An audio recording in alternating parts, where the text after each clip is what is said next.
comprei o chocolate da Garoto da Cacau Show. E agora, gente, a data de validade disso, mas se você comer muito,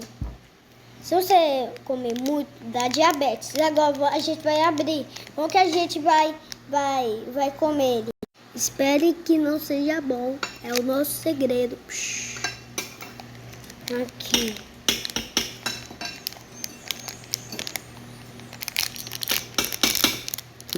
Olha aqui, ó. Esse chocolate dá muito felicidade. Agora, eu vou para provar. A chupadinha dele é com gosto de cacau, né? Eu gosto da Garota, ó. Como que eu abri aqui, ó?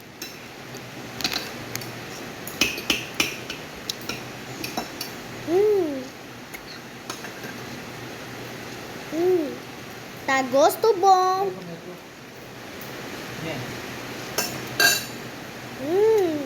Então tchau, galera.